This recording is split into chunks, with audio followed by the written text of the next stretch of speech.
mexer no... É uma alegria estar aqui com vocês nesse momento. Fizemos uma boa viagem para cá, né? Foi agradável vir nessas estradas. E é com muito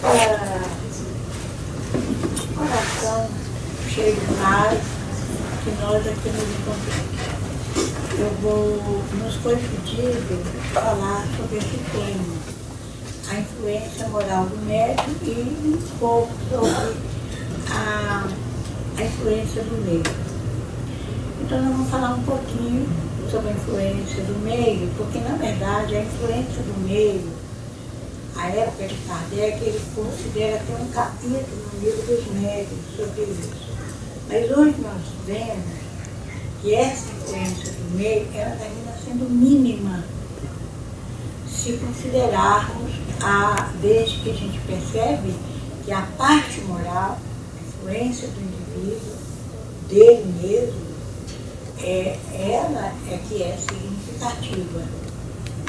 O meio ambiente onde nós estamos vivendo atualmente no planeta é um meio muito heterogêneo. Nós temos uma diversidade religiosa, uma diversidade cultural, aqui mesmo, se a gente for ver mesmo entre brasileiros, nós vemos de várias procedências. Nós temos ligações materiais, espirituais, familiares diversas. Então, nós não temos mais uma influência que pode dizer o meio está influenciando. Existem meios que são ainda muito segregados, mas no mundo de hoje, o século XXI é bem diverso do século XIX, quando a codificação. Então, podia se falar uma comunidade acadêmica, uma comunidade só de francês, só de inglês, não, coisas assim. Hoje não, há uma multiplicidade, graças a Deus, que está havendo essa miscigenação, porque a humanidade ela é formada pelo ser humano, e esse ser humano tem muitas culturas, tem muitas aptidões, tem diferentes graus de inteligência e de moralidade. Então, a influência do meio hoje, ela está ainda sendo mínima, até porque o mundo está globalizado. Nós temos aqui um veículo chamado internet, as redes sociais, que fazem com que nós, o tempo todo, nós estamos nos aproximando, trocando experiência, mudando de opinião, criando outras. Então, nós temos realmente algumas comunidades fechadas, comunidades mais isoladas, grupos religiosos, inclusive alguns radicais. Mas nós começamos a ver que dentro de um contexto da humanidade, ela não é, ela é significativa no aspecto, mas dentro do contexto de formar uma cultura, ela não é tão importante.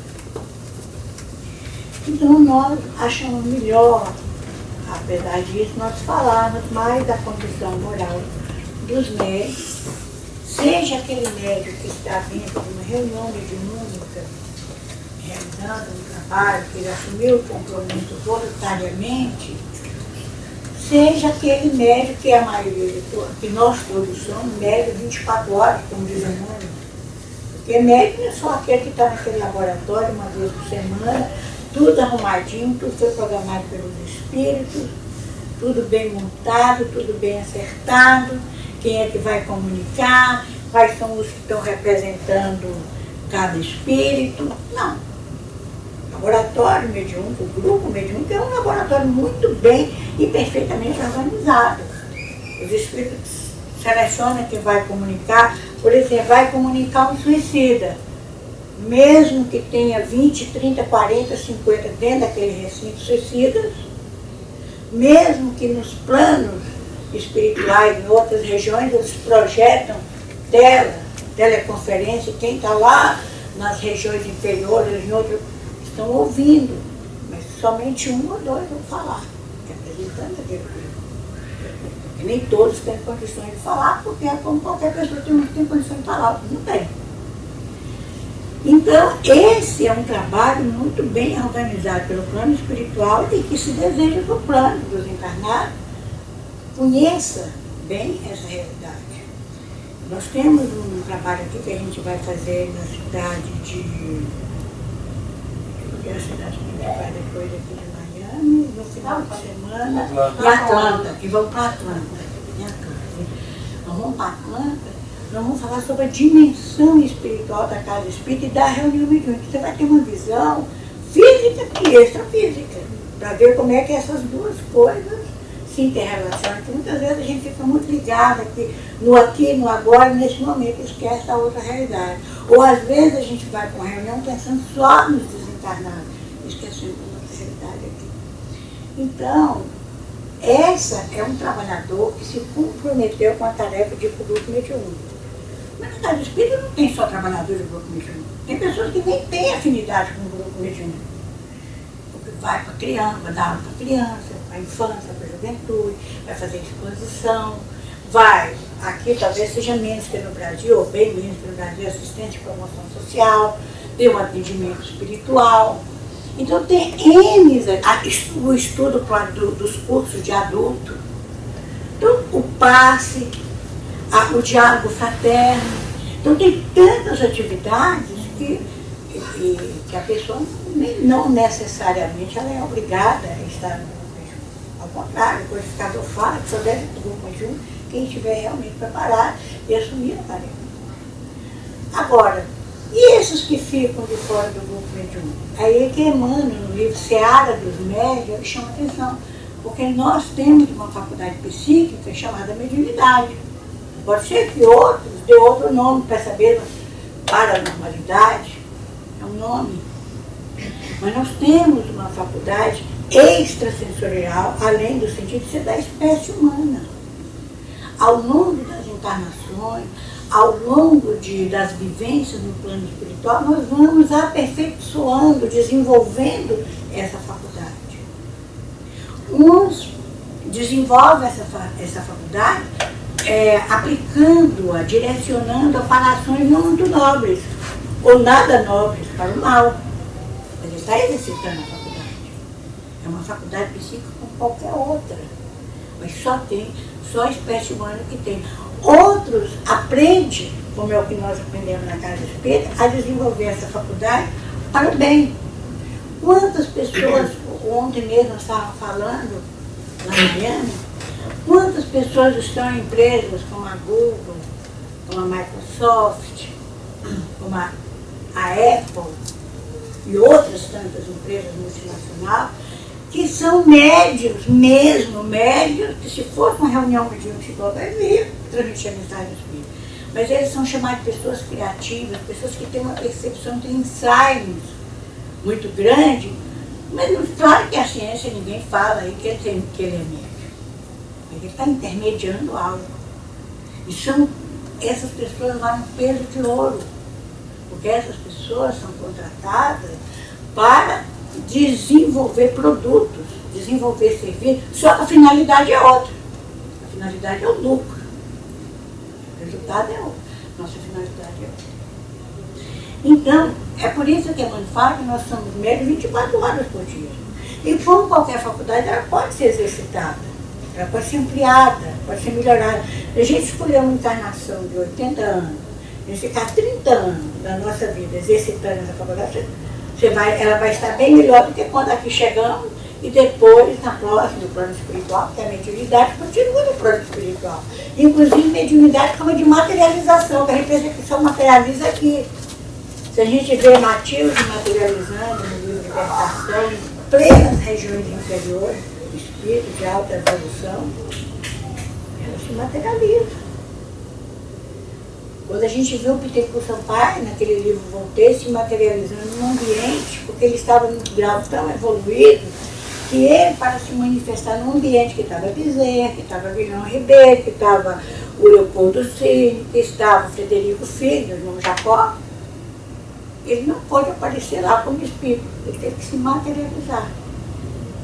Então, a materialização, ela também, inclusive, vamos dizer assim, mediunidade assim, mais objetiva.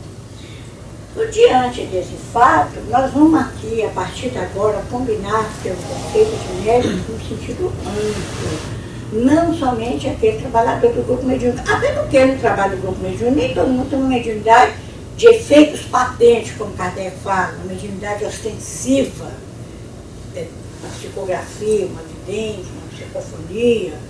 Não. Você quer ver duas faculdades que todos nós temos, mesmo que a gente fale, eu não sou médico, sou uma intuição. Qualquer ser humano tem pessoas que são extremamente intuitivas.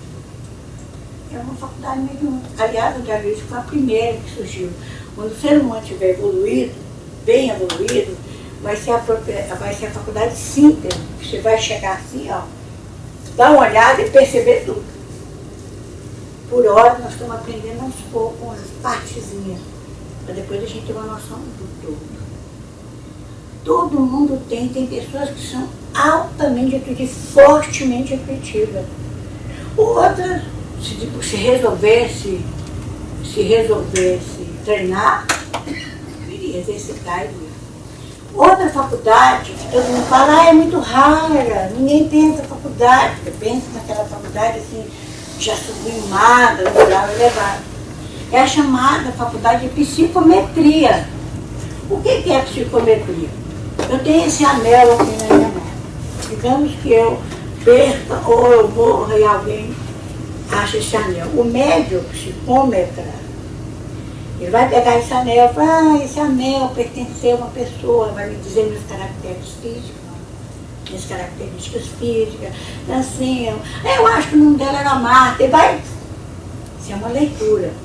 Mas qual de vocês, vou pedir para vocês levantarem a mão, qual de vocês já entraram no ambiente e falou, esse ambiente está carregado, está pesado? Quem já fez isso? Quem já conversou com alguém falou, nossa, se eu for conversar com fulano, eu saio arrasado, eu saio não é, ou o contrário, eu converso com fulano, muda, o mundo fica colorido, eu saio pra cima. Isso é psicometria. Que todo mundo fala que é errado, não é errado não. A maioria do ser humano tem psicometria e tem, não consegue fazer leituras tão precisas, mas a gradação da faculdade. A pessoa chega no ambiente e fala assim, não vou aí não, isso aí. Mas por que não? Você está vendo espírito? Não, não estou vendo nada não, mas eu sinto que não está por aí. Até que nos relacionamentos eu devo ficar quieta quando fulano chega, ou quando eu vou em tal lugar, porque a gente faz a leitura das vibrações emitidas pelas pessoas. E elas podem ser boas ou más. Bom, então diante disso, que vai nos mostrar qual é vai fazer o diferencial nas nossas leituras da vida, nos nossos contatos com os espíritos encarnados conosco, entre nós mesmos, porque a mediunidade ela não se limita apenas dos espíritos com relação a gente, mas entre nós no mesmo plano, entre eles no plano deles, e entre os dois planos de vida, eles com relação a nós e nós com relação a eles, porque a mediunidade, onde está a base da comunicação mediúnica? A mente. Em todo lugar tem mente, por que eu não posso comunicar com o Marcelo? Só eu saio do corpo, eu vou lá e converso com o Marcelo. Eu converso com a Carla, eu converso com a Cristina. Não quero mais conhecer. Eu entro em contato. Aliás, eu não preciso sair do corpo, só eu pensar. Nossa, eu estou pensando tanto na Carla hoje, eu tenho que ligar para ela contar. Eu vi que a Carla está lá, Marta, está levando para mim, Marta, eu preciso falar com você, eu estou captando. Então, a mediunidade é lei da vida e está em todo lugar. Então, os espíritos nos falam o seguinte, que definição se pode dar de moral? Questão 629 no livro dos espíritos. A moral é o quê? A regra de bem proceder. Olha que resposta simples e que abrange tudo. Isto é, de distinguir o bem do mal. Aí nós empacamos. A primeira é a regra de bem proceder. Fazendo certo, eu tenho moral. Mas distinguir o bem do mal. Isso aí nós vamos ter eles encarnações para começar a diferenciar o bem do mal. Porque o meu bem vai ser o seu mal vai ser o meu bem. Então, a gente vai começando a compreender que o bem é aquilo que serve para qualquer pessoa, em qualquer lugar, em qualquer situação, qualquer país, e em qualquer universo paralelo ou não. E o mal também é tudo aquilo que prejudica. Aí você pega uma palavra, uma frase que encaixa direitinho. É fazer os outros que gostaria que os outros te fizessem. Sabedoria de Jesus. Fazer os outros que gostaria que os outros fizessem. Pronto. Todas as vezes, desde as coisas mais simples da nossa vida cotidiana, até as nossas decisões mais importantes, mais desafiantes, nós aplicarmos essa regra, nós vamos aprender a distinguir o bem do mal. Porque essa coisa não é tão difícil. O difícil é nós nos dispusermos a colocar em prática a lei. Não fazer o outro porque gostaríamos que o outro nos fizesse. É simples.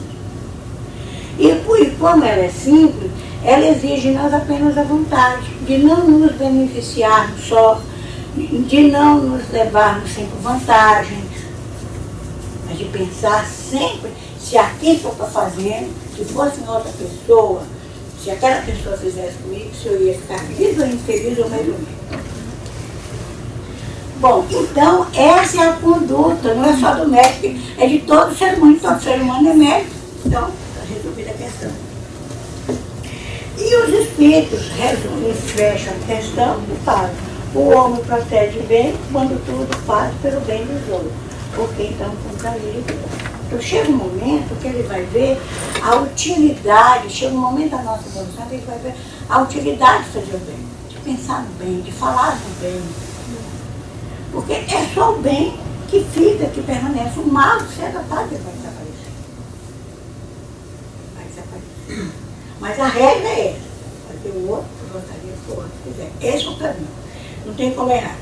E aonde é que está escrita essa lei de Deus que nos ensina a fazer o bem? Na consciência. Todas as vezes que nós fazemos uma coisa, às vezes a gente fala assim: eu fiz e não me arrependo. Só da gente falar isso, eu fiz e não me arrependo, a gente já sabe que a pessoa está arrependida. Ela está fazendo aquilo para ver se fica firmona. Mas um dia a culpa vai bater mais cedo ou mais tarde. De qualquer maneira, ela sabe que ela fez o mal. Nem que seja um mal pequenininho. Mal é mal. Pequeno ou grande não é mal. Então, aí que a pessoa vai começar a se autoconhecer, se auto-guiar na vida e começa a exercer uma influência moral. É como aquelas balinhas de condão das fadas, dos contos infantis, onde vem com aquela varinha, faz uma mágica, né? Uma abóbora se transforma numa carruagem. Então, por aí afora.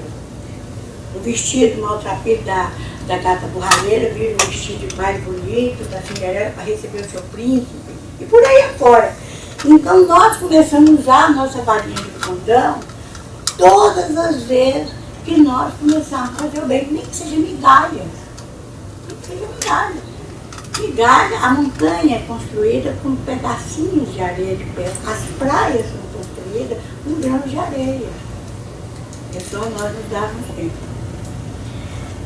O desenvolvimento da mediunidade guarda relação com o desenvolvimento moral dos médiuns? Foi uma pergunta que Kardec fez aos espíritos no livro dos médiuns, no item 226, na primeira parte. Primeira questão. Não, a faculdade é propriamente dita se radica no organismo e depende da moral. O mesmo, porém, não se dá com o seu uso, que pode ser bom ou mal, conforme as qualidades do médium. Quer dizer, a mediunidade, assim, como faculdade psíquica, ela é neutra. É como um encanamento. Passar água limpa, passar água suja. Pode passar água totalmente despoluizada, tratada, e pode passar água contaminada, poluída. Nós aqui temos a capacidade de segurar as regras do nosso destino, fazer a opção. Que tipo de água nós vamos querer passar no encanamento da nossa vida? Se nós, ela é neutra, então nós vamos deixar correr a direção que nós quisermos. Por que há tantos médios mistificadores no dia de hoje? Eu venho do estado, de um país, nós viemos de um país, mas eu venho do estado que é um lugar onde mais tem formado médium nesses últimos tempos, Minas Gerais. lugar que mais tem médico, psiquiatra e mistificador. Você tem um exemplo de um Chico Xavier e tem outros, que eu não vou citar, que não merece comentário. Mas qual que diferencia o Chico Xavier dos médios mistificadores? É sua moral. Puramente. O lastro moral. Chama-se lastro moral. Ninguém quis viver a vida do Chico com suas renúncias, com seus sacrifícios, com tudo aquilo. Uma vida difícil, dificílima. Mas ele fez uma definição na vida dele. Eu só quero fazer o bem, só me interessa o bem, não quero nada mais do bem, nem que o mal me atinja e me devore. Não, são bem. Então, a diferença é isso. A gente vê médiuns bons, sabe comunicar, tem uma linguagem simples, tem um português correto, tem uma capacidade de penetrar nas massas. Mas daqui a pouco começa a aparecer lá os mistificadores, que falam que é fulano, que não é, que a gente sabe que não é. E a gente aprendeu nesse livro, como é que se distingue o bom espírito do mau espírito, o espírito superior do espírito inferior, pela linguagem, pela maneira de se falar. Então, o que diferenciou esse médico? Se ele é tão bom, assim, tecnicamente falando, ele é muito bom. É a diferença toda moral. A moral não quer aparecer, não é vaidoso, não quer saber de se exibir em nada. Sabe que é uma faculdade do ser humano, todo mundo tem. E para poder desenvolver, tem que ter esforço e trabalho. Então, aqui eu estou apenas chamando a atenção de vocês para alguns detalhes, porque eu acho que, eu tenho certeza que vocês sabem disso, que é uma obra básica, mas são detalhes que às vezes a gente não para fazer uma reflexão mais aprofundada. Então, quais as condições necessárias que a palavra dos espíritos superiores nos chega até nós, nos entre de qualquer alteração? Já que tem tantos mistificadores, querer o bem, repulsar o egoísmo, o orgulho. Ambas essas coisas são necessárias. Então, como é que você vai descer, que é um tal, como é que diz lá no Brasil, o rei da cocada preta? Eu sou um tal, eu sou melhor, nossa! Estou recebendo a mensagem aqui desse espírito, pronto, já daqui a pouco vem qualquer um lá, bota o pé na frente, o pé, puxa o tapete. Porque o médium, que é o bem, o meio do bem, como diz a turma mais jovem, ele tem a ter vergonha, porque ele se sente tão inferior, ele se sente tão desqualificado perante a grandeza desses espíritos, que ele tem, às vezes, ele não quer nem botar o nome dele. Ele não precisa botar meu nome não, porque ele não quer se expor.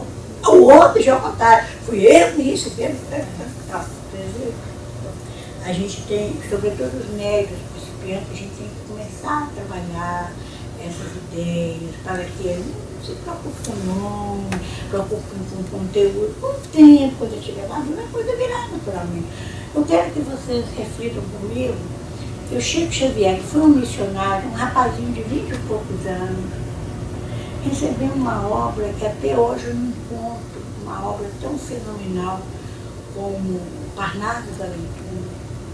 Ele começou com aquela quantidade, com estilos diferentes, estilo que foi submetido a linguistas, professores de literatura portuguesa, pessoas que entendiam, críticos literários. Nós tínhamos um famoso crítico literário à época, chamado Agripino Grieco, foi um dos mais rigorosos críticos literários e que ousou levantar a mão para muitos daqueles famosos escritores brasileiros e portugueses. E ele cedeu e falou, não, isso aqui já está escrito. É esse aqui, ele tinha todo estilo. Um rapazinho com pouca cultura fez o primário noturno, que tinha que trabalhar durante o dia. Você vê que não era. Claro que ele era um espírito, estava envergando a túnica da humildade, mas ele tinha conhecimento anterior. Mas provava, como o Manuel Quintão, quando ele enviou para o Manuel Quintão foi presidente da Federação Espírita por várias vezes. Foi quem lançou o Chico Xavier no cenário nacional. E o Manuel Quintão, o Chico Xavier, o irmão dele e uns amigos, pegou algumas daquelas mensagens que ele recebia, ele era um ilustre desconhecido, enviou para um jornal no Rio de Janeiro, Jornal das Moças, Jornal não sei de quê, e outros jornais. E como eles, o irmão dele e os dois amigos que vieram saber que negócio de despedir direito, nem o Chico ainda estava caindo na real, não estava entendendo. Ele era católico, ele era de formação católica. Então eles embaixo colocaram o nome assim, J.F.C. Xavier. Porque eles não sabiam que nome, que ia botar para os espíritos, não colocava nome. Vinha aquelas poesias, o texto, então ele falou, de quem é isso? E falou sem informar o Chico que estava enviando. De repente o Chico recebeu um jornal, ficou sabendo que o nome dele estava, e tanto que isso no início deu muito problema para o Chico. Porque teve gente que falou que o Chico não era do Chico. Que não era dos espíritos, que era do Chico. Mas o que ele fez? Ele pegou um grupo de mensagens, ele era uma pessoa jovem, ele tinha estima, ele era uma pessoa moralmente equilibrada. Ele pegou e juntou todas aquelas poesias, todas, e aqueles textos, mas sobretudo as poesias. Botou tudo no pacote e enviou para o Rio de Janeiro. Chega no Rio de Janeiro, na FEB, naquela época, era no Rio de Janeiro, a sede era no Rio de Janeiro, porque a FEB fica onde é a capital do país, hoje em Brasília, a sede. Então, Manuel Quintão estava conversando com um dos que escreveram, porque depois viria escrever, assinar o pacto ao Coronel Michelena, do Rio Grande do Sul. Estavam os dois conversando. De repente chega um rapaz e fala assim, seu Quintão, chegou esse pacote, era um pacote, era tudo manuscrito. Ele falou assim, o que é isso? Ele falou, não sei, chegou agora. Aí, conversando com o Michelena, outra pessoa chegou e sentou, e ele foi abrindo, todo mundo com curiosidade, o que é aquilo? Aí, quando ele tinha uma carta do Chico, falando que ele estava recebendo essas mensagens, que os irmãos dele, prudentemente, mandou para aquela coisa, mas que ele não sabia o que era aquilo. Porque ele não sabia, ele sabia que não era dele, que era de espírito, mas os espíritos não queriam fazer isso, o espírito não quis dizer o nome. Apesar de que alguma daquelas coisas ele desconfiava de quem que era, mas ele se sentia com tanto medo, tão preocupado, que ele ficou com medo de colocar o nome. Então ele estava encaminhando, porque o Manuel era um poeta, conhecia de poesia pra caramba. Então eu estou enviando para o senhor, para que o senhor possa fazer uma análise, mas eu quero que o senhor seja sincero comigo. Se vê que isso não tem problema nenhum, me avise para eu parar, eu dou um jeito de parar. Então ele já gostou da carta. Aí botou o papel de lado e começou a ler. Aí ele ficou empolgado, ele saiu andando na biografia do Quintão, no próprio Parnassá, ele saiu andando pelas dependências da FEB, lendo a poesia em voz alta, e o povo que estava ali foi juntando, e falou, olha aqui, é João de Deus, olha o vestido de João de Deus. Foi, isso aqui é Antero de Quintal, isso aqui. E foi fazendo isso. Porque ele sabia, ele conhecia intelectualmente quem eram os atores daquela amizade, só pelo estilo. Nós hoje, como médicos, ou como espíritas, nós dizendo, a gente vai olhar, quando ler um texto e falar, eu acho que isso aqui não é fulano de tal, não. Mas como é que eu vou saber se é de fulano de tal? Tem mensagem do Chico aí, rolando. Tem mensagem Emmanuel, que pode ser de qualquer maneira daquele Emmanuel que nós conhecemos. Não chega nem aos pés a profundidade das mensagens Emmanuel. Então, nós temos que ter, porque às vezes eu acho que nós queremos ser mistificados. Às vezes nós queremos ser enganados. Então, a diferença é isso que os espíritos nos falam. A influência moral do médium atua e perturba, às vezes, a transmissão dos nossos despachos do além-túmulo, porque somos obrigados a fazê-los passar por um meio que lhes é contrário. Entretanto, essa influência a miúdo se anula pela nossa energia e vontade e nenhum ato perturbador se manifesta. Então, o espírito tem que lidar para que o médium, e qualquer escrito que vem do plano espiritual, qualquer manifestação mediúnica que vem do plano espiritual, pela fala, pela escrita, pela vidência, por qualquer outra forma, passa pelo nosso cérebro, passa pela nossa mente. Então, se passa pela nossa ideia, Kardec brilhantemente classificou o médium de intérprete. Se a pessoa for falar inglês aqui, um vai falar bem, outro vai falar mal, mais ou menos. E outros poderão servir de intérprete para quem não fala inglês. Mas nem todo mundo vai servir de intérprete. O intérprete é uma pessoa que domina o assunto e auxilia, traduz para outro. Então, o médio é esse intérprete. O médio é esse intérprete. Por isso que termina, os espíritos preferem trabalhar com intérpretes confiáveis. Não só do ponto de vista da qualidade da potência mediúnica, mas também da qualidade moral. Porque se ele chegar para ele falar assim, olha, não sou eu não quis dizer isso, o médico vai entender, vai corrigir. Mas se for falar para aquele que é orgulhoso e vaidoso, ele não vai nem ouvir o espírito. Aí tem um problema. Kardec continua e fala, em tese geral, pode afirmar que os espíritos atraem espíritos que eles são similares. Nós atraímos quem estão na mesma parte do vibratório. E que raramente os espíritos das pleiades elevadas se comunicam por aparelhos mal condutores. Só se não tiver jeito. É aquela história, se não tiver cão, caça com gato. Não é? Não é emergência, emergência é emergência. Nós sabemos da história do famoso médium que existia no Rio de Janeiro. Ele era médium, ele tinha uma capacidade de psicografia fora do comum e para dar conselhos para doentes, pessoas enfermas. Mas ele era uma pessoa de origem muito humilde, profissionalmente falando, e ele foi assediando, porque todos aqueles conselhos, aqueles resultados davam certo, funcionava, estava assistido por conta do espírito. Então terminou, os amigos, não, você tem uma mediunidade muito boa, você não vai ficar trabalhando de sapateiro. Sapateiro é uma profissão que você não vai ganhar dinheiro, você tem que se dedicar mais às pessoas, abrir uma salinha para ele lá em Copacabana, lá na Zona Sul, você vai ficar aqui, essa salinha é paga por nós pagamos aluguel, você vem e pode deixar que a gente arranje as suas necessidades básicas de alimentação, paga seu aluguel. Ele, não é porque ele era um sapateiro que ele tinha pouca cultura, muito mais ignorante era o Chico em termos de cultura do mundo.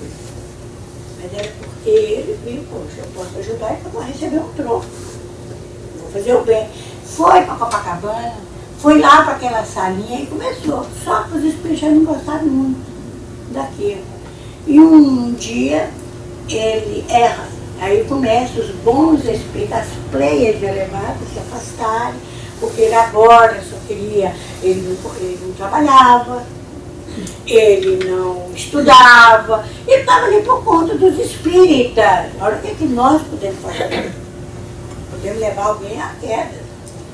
Então ele, o fato de eu ter uma mediunidade, o fato de uma pessoa ser mais inteligente, o fato de uma pessoa ser mais bondosa, não significa que ela vai dispensar o ganha-pão dela. Isso é outra coisa. Então, os espíritos bons começaram a afastar. E foi afastando. Aí começaram os mistificadores, os mentirosos, ocupando o mesmo instrumento mediúnico, o mesmo canal de comunicação. Chegou um ponto que não funcionava mais. Deixaram ele na rua da amargura, ele perdeu tudo, não tinha sala, não tinha nada, teve que voltar para o seu ofício de sapateiro. E ele ficou muito envergonhado, porque ele errou muito. Ele ficou zombado pelos aqueles mesmos que pagaram a salinha, que dava comida para ele, que ajudava a pagar o aluguel da casa dele e tudo. Aquelas mesmas pessoas foram que depois riram dele, brigaram, xingaram, falando que era mentiroso. Eu sei que essa pessoa entrou numa depressão, hoje a palavra é essa, muito grande, e se afastou do convívio de todo mundo, nem acreditava mais em espírito. Os espíritos continuavam lá. O problema foi o comportamento moral. Passaram-se muitos anos, passaram-se alguns anos, coisa de 5 a 6 anos, ele entra numa galeria no Rio de Janeiro, de repente uma senhora entra gritando com uma criança no colo, chorando, me ajuda, me ajuda, me ajuda, minha filha está morrendo. E de repente ela vê, ele parou, todo mundo parou para olhar aquela senhora gritando, uma criança no colo, uma criança de 5 anos. O que é, todo mundo todo mundo assim parado.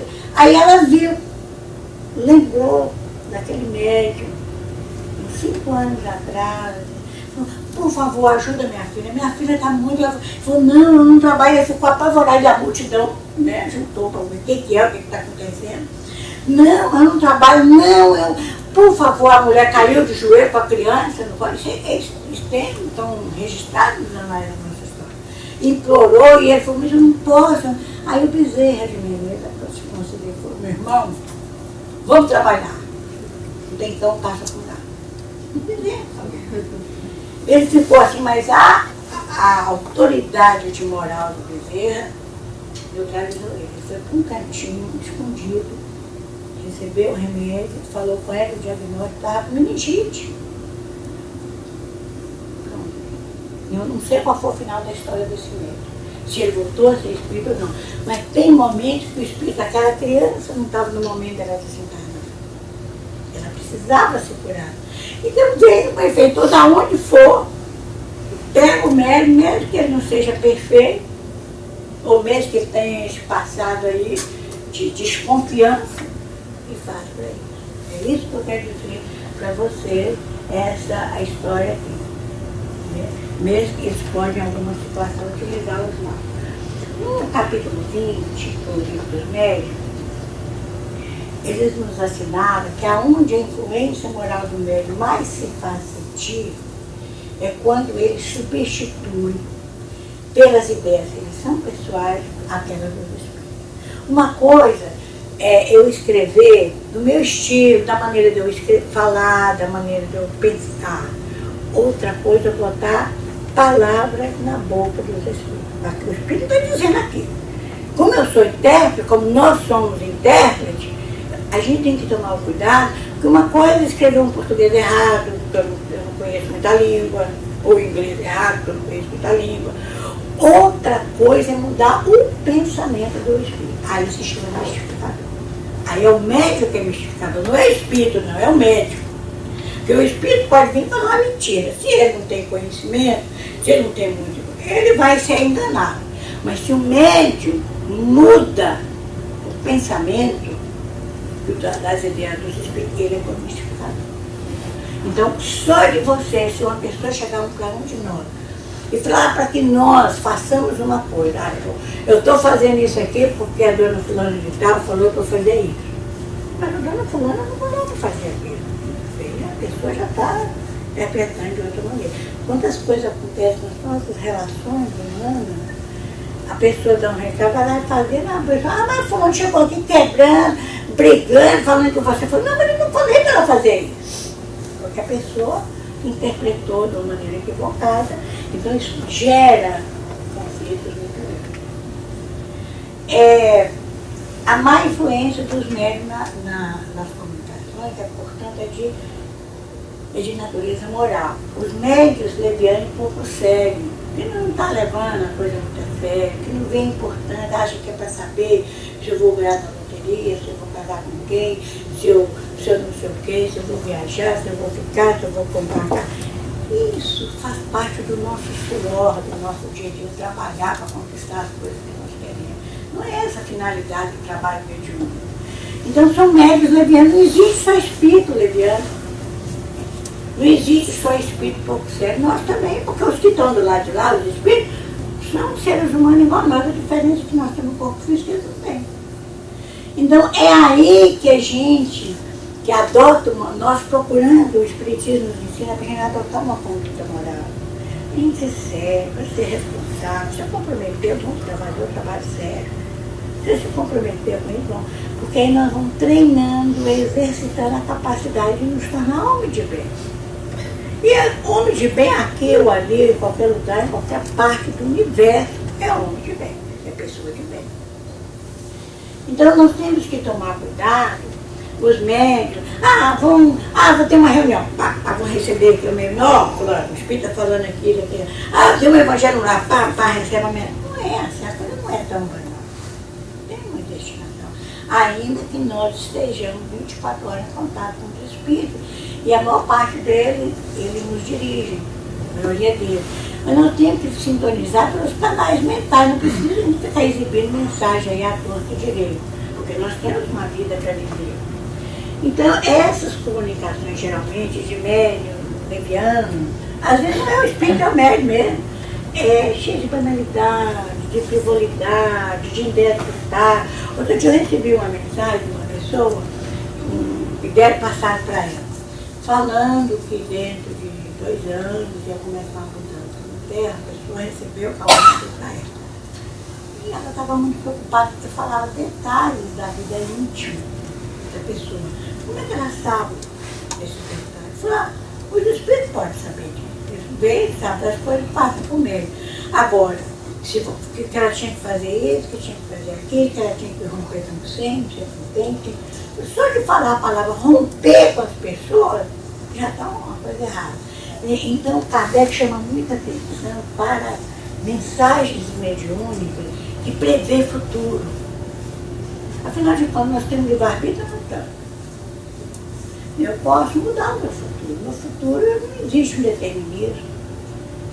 Eu posso, pelo menos, amenizá-lo se a coisa for muito difícil de mudar. Mas, então, porque dentro de alguns dias vai acontecer.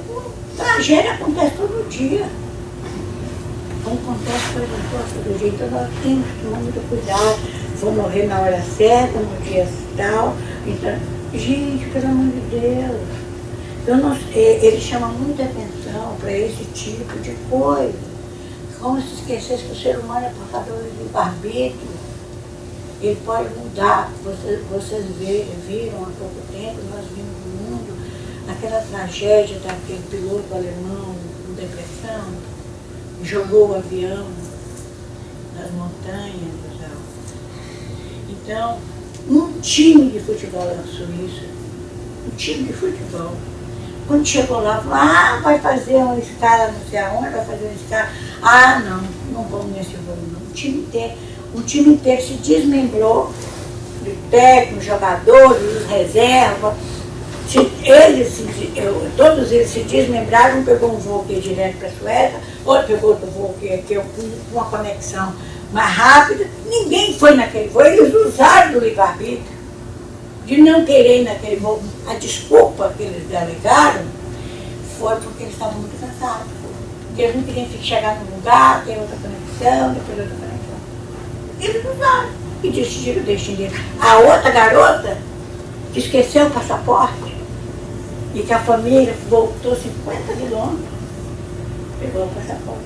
Aquela cantora daquela voz maravilhosa, linda, uma das maiores, era a mais promissora da Alemanha, de cantora lírica, eu esqueci o nome dela agora, morreu, era o marido e o filho. Então tem situações que os espíritos sopram, mas você pode forçar a barra e ficar. Então você está usando, você pode mudar. Você tem condições, você pode refletir e mudar. É o uso do livre-arbítrio e às vezes, quando ele chegar no momento da gente.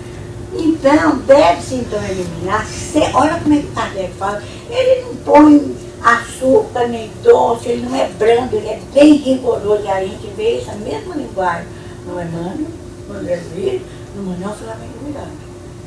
Quando se trata de comunicação séria, eles usam esse mesmo tom e esse tipo de palavra. Deve-se então eliminar sem piedade, sem pena e sem dó. Toda palavra, toda frase equívoca e só conservar o ditado que a lógica possa aceitar, ou que a doutrina nos ensinou. Então não adianta passar a mão na cabeça, coitadinho, tá aprendendo. Não. Tá errado, gente. Não temos como a gente pode usar isso por uma linguagem mais educada, não. Aí que se firma a autoridade do trabalhador espírita, seja ele como dirigente de uma reunião mediúnica ou dirigente de uma instituição espírita. Aí dentro não. Isso aqui está errado, é errado. O que é errado não tem nem tempo. Nós não vamos brigar com você, nós podemos até aproveitar o resto da mensagem. E a propósito, eu vou contar uma história. Ela parece que é engraçada, e é engraçada, mas ela aconteceu de verdade. Uma senhora muito conhecida lá no Brasil, por isso que eu não vou citar o nome, ela é muito conhecida, pelo menos foi muito conhecida, hoje ela já está bem idosa. E ela recebeu no grupo mediúnico dela uma mensagem, no final da mensagem estava escrito Bezerra de Menezes. Estava escrito Bezerra de Menezes. Então, o dirigente do grupo era uma pessoa esclarecida. ficou assim, quando ela leu a mensagem, ele muito educado, a pessoa era conhecida, escrevia no meio espírita, fazia artigo, fazia palestra, e o pobre do dirigente se sentiu inferiorizado, falou, me está estranha essa mensagem aí, Bezerra de Mineiro, não está aparecendo, doutor Bezerra, falando assim, cheio de dedo para não magoar a pessoa. E aí ela ficou de salto alto e falou, como não é doutor Bezerra? Você está duvidando da minha mediunidade? Eu falei, não, eu não estou duvidando da sua mediunidade, não. Deu arrogância, a maneira de falar. Não é que eu estou duvidando, mas eu acho que talvez tem dia que a gente não capta muito bem. Não, e ele é doutor Bezerra Mineiro. E o dirigente, era dirigente do grupo fora. Você acha que é doutor Bezerra Mineiro? Eu acho que tem indícios aí que mostram que não é doutor Bezerra Mineiro. Então, como eu sou dirigente do grupo, mesmo ele sendo tímido e bom, aqui não vai sair essa mensagem. Não vai ser julgado. Mas isso é um absurdo, você deve estar obsidiado, você deve estar sendo. E a coisa cresceu, extravasou. Muita gente sabe isso. Aí naquele era Bezerra, não era do Bezerra, aí ficou aquela não é? Aí ela chegou e falou assim, ó, eu tenho uma amiga que trabalha lá no Grupo Espírita da Prece, no Uberaba, com o Chico. Eu vou chegar em casa, vou telefonar para essa amiga para ela marcar um tempo com o Chico, uma audiência com o Chico, eu vou levar essa mensagem. Eu não vou contar nada que é aqui no grupo, que duvidou. Eu vou só levar e pedir o Chico. Eu quero até se alguém quiser ir como testemunha, para não falar que eu estou inventando, de que essa mensagem é do doutor Bezerra Mineiro, é. Aí ele falou assim, não, você vai lá falar com o doutor Bezerra, ou com o Chico, pode ir. Se o Chico falar que essa mensagem do doutor Bezerra não está aqui, quem está dizendo que não é. Você pode publicar no Reformador, pode publicar em qualquer lugar. Ela realmente foi com uma pessoa do grupo. Ela queria provar, ela tinha convicção. O espírito foi tão rápido que enganou ela. Ela tinha convicção para beber Mineiro e partiu para o Uberaba. Chegou lá no Uberaba, a outra amiga lá do grupo, e pegou o Chico, minha amiga, você está vindo de tal cidade, tem jeitinho do Chico. Aí leu, Chico, aconteceu porque eu recebi essa mensagem, está assinada aqui Bezerra de Mineiro, eu queria que você desse uma olhada para dizer se é ou se não é. Como era uma pessoa bem conhecida, é importante para mim, porque, né, Chico, é complicado isso. Aí ele leu, era uma mensagem, uma página e meia, não era nem muito longa. Leu, voltou para outra página, forçou. Então, Chico, eu não é doutor Bezerra Mineiro. Aí o Chico olhou para ela e falou, minha amiga, você sabe que essa família Menezes é muito grande.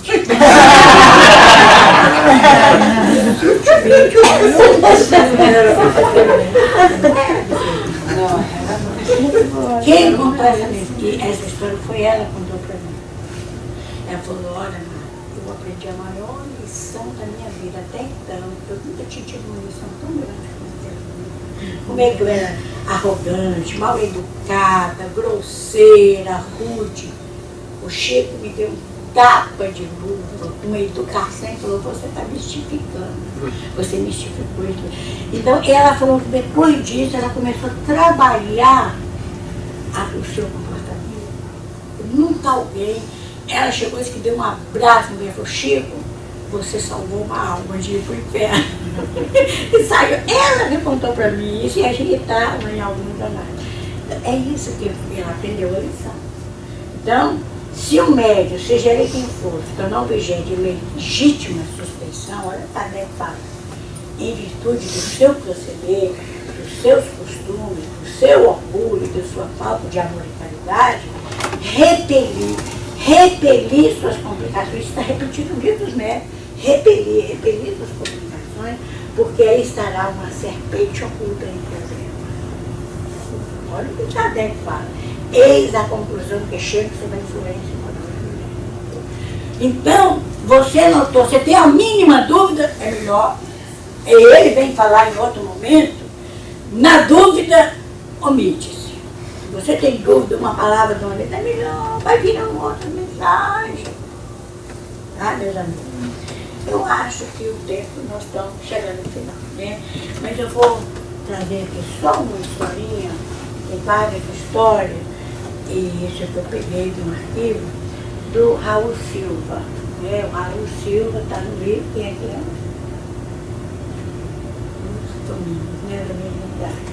Quem é Raul? Dirige um núcleo com sincera devoção à fraternidade, correto no desempenho dos seus deveres e ardoroso na fé.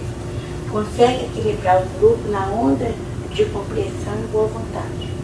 Pelo amor que se desencurva da tarefa, é instrumento fiel dos desencarnados. Não falou que ele tinha cultura excepcional, que ele era isso aí. Olha quais são as características da personalidade. Ele se dedica com devoção e fraternidade. Correto no desempenho dos deveres. Não só dever não no centro espírita, não, na casa, na rua, no trabalho, é dever. Adoroso na fé. Trabalha a fé dele. Consegue equilibrar o grupo, eu uso compreensão e boa vontade. Tem gente que chega dentro do grupo, é extremamente desagregador. É um elemento desagregador. Então, ele se torna um instrumento fiel, mesmo que não seja um médio excepcional, mas é um instrumento fiel dos benfeitores. Foi o Antônio Castro, bem intencionado e senhor de valiosas, bem intencionado, senhor de valiosas possibilidades, nossa possibilidade permite. Sonâmbulo, de uma passividade que nos requer grande vigilância, porque eles saem do corpo e não tem controle. Então os espíritos têm que ficar o tempo todo controlando ele para não fazer bobagem, ou não se ligar com outras entidades. Desdobra-se com facilidade, levando a efeito preciosas tarefas. Mas ele, para fazer preciosas tarefas, tem que ficar quase como guardas do lado dele, vigiando ele. Agora, se ele sair desse grupo sério e for com outro grupo, ou fazer em casa, ele poderá se descambar por processos mais graves. Aí ele necessita de maiores estudos e mais ampla experiência para expressar com segurança acerca das próprias observações. Porque ele vê, ele não interpreta, ele não analisa, ele precisa de estudo. Quando empresta o veículo a entidades dementes ou sofredoras, reclama-nos cautela, porquanto quase sempre deixa o corpo a mercê dos comunicantes. Faz o que você quiser com o meu corpo. Não é assim, o médico tem que ficar no controle o tempo todo. Se o médico não tem o controle sobre o espírito, ele se torna um médico obsidiado. Ele é dominado, ele tem que ter controle, não quero falar agora, não, para aí, cara, você está me machucando, você está atingindo minhas energias. Então, o médico tem que ter esse controle. Será, porém, valioso auxiliar em nossos estudos, quer dizer, para estudar, e ele vai ser. Agora vamos ver a irmã Celina, devotada companheira do nosso ministério espiritual. Encarnada, médica. É habilitada, servidora na construção do valor do espírito. Ela se esforça em desenvolver virtudes. A clarividência e a clareaudiência, a incorporação sonambúrica, a psicofonia, e o desdobramento da personalidade são estados em que ela ingressa na mesma espontaneidade com que respeita. Tudo que faz é muito natural. Quer dizer, já se vê que é um médium e já vi desenvolver isso anteriormente. Aquilo ali não é novidade. Tem noção de suas responsabilidades e representando, por isso, valiosa colaboradora de nossas realizações. Tem um momento no livro que ela está conversando com um grupo de espíritos no plano espiritual, mas ela está o tempo todinho controlando o corpo dela que está sentado. E o espírito comunicando. O tempo todinho ela está aqui prestando atenção, mas ela está conversando aqui, mas está prestando atenção. Quer dizer, ela mantém o controle o tempo todo. Se eles saíssem agora uma ficha psicoscópica, observar todas as emoções, o perispírito da Celina, da dona Celina, a posição dela, como a estamos registrando, seria devidamente caracterizada. A André Luiz pergunta: se nós não fizéssemos uma análise pelo psicoscópio, aí o espírito responde: assinar-lhe as emanações fluídicas de bondade e compreensão. O psicoscópio, vocês lembram, né? O psicoscópio é uma espécie de óculos e bate, os espíritos batem o olho, faz uma leitura nova. Não é uma espécie de tomógrafo, uma coisa assim. Ele bate e vê, é um óculos. Então, mas ele vê sobretudo sentimentos, emoções, o que é que sai dela. Bondade e compreensão. Pode chegar em entidade mais perturbadora, vai encontrar um campo de força altamente positivo, de fé e bom ânimo. Então a Celina é o médium, é a médium que nós todos almejamos. Mas interpôs Hilário, estava lá junto com o André Luiz, mas interpôs Hilário judicioso, diante de um campo cerebral tão iluminado quanto o da nossa irmã Celina, será lícito aceitar a possibilidade da invasão dele por parte de inteligências menos evoluídas? Ela está equilibrada, uma média ideal. Então Hilário pergunta a ele. Aí ele pergunta também, será cabível o tamanho, um retrocesso para a média tão equilibrada dessa acontecer isso? O que vocês acham que responde? Aí o benfeitor, o assistente, responde. Não podemos olvidar, não podemos esquecer, considerou o assistente que Celina se encontra encarnada numa prova de longo curso e que nos encargos de aprendiz ainda se encontra muito longe de terminar. Então, às vezes, as provas da vida, as dificuldades da vida, as doenças, enfermidades, conflitos que a gente tem, são provas dificílimas, pode interferir, porque ela ainda está como aprendiz, né, cara? Longe de terminar a lição. Numa viagem de 100 léguas, não sei quantos quilômetros tem uma légua, mas eu tenho impressão, uma légua deve ter o quê? Uns 30 quilômetros, 60 quilômetros, sei lá quanto é. Digamos que seja.